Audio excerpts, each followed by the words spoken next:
Fresh off a dominant win here with Tell Me to Attack at $1.10. Catching up with Aiden De Campo about his drives for the De Campo camp on Friday night. Aiden, we'll kick off with who do we have here? Better Be Oscar, drawn barrier 7.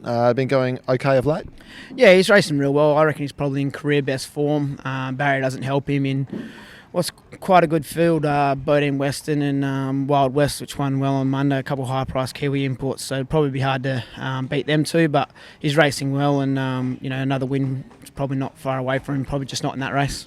Barrier 7 make things tricky? Yeah, definitely. That's probably the killer for us. If you had a drawn on speed where he could lob on speed, I would be saying he's a sneaky place chance just the way he's going, but he's going to be back in the field and it's going to probably be hard running them horses down. He's a horse that you've got a fair bit of time for? Yeah, definitely. He's quite lazy in his racing, which probably goes against him a fair bit in his racing. So, when the penny finally drops him, I think he'll progress through the classes quite nicely.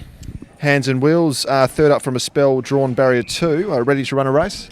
Yeah, I was happy with his first 2 runs. Last start he was back in the field and the horses off the fence just weren't making any ground on the night and they got home in quick time and I was happy with him. He lost no admirers. Barrier 2's great draw for him. The mile makes it very interesting. There's a fair few horses with a lot of gate speed. He's got a heap of himself, so we'll come out humming and see where we get to. If you happen to lob to the front, you'll take a fair bit of beating. He ran a super race first up, that's slashing second, so that didn't harm him for his second up run. It was just a matter of on the wrong part of the track on the night? Yeah, I would have thought so.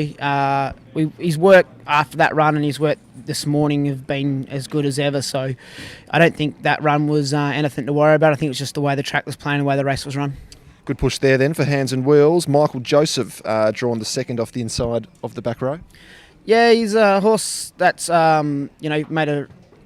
went for a spell, come back, went disappointing and got real crook. He's probably had 5-6 weeks between runs now and his work was good this morning. He's probably still on the fatter side a little bit, but he'll run a very forward race in that race. Chiaroscuro looks pretty hard to beat if he happened to find the front, but he'll run a good race, should be in the top 5. Smouldering Ashes. What happened last start with Smouldering Ashes? Yeah, well, funny story. Me and Dad had a bit of a blow at breakfast. I wanted to stay off the fence, and he told me if I didn't go to the fence, so don't come back. So I went to the fence, and it happened to be the wrong move. He had to stay the moving line, probably would have ran second, and I think he'll let me drive him the way I want to drive him this week. So I won something there. So, he's going good. Well,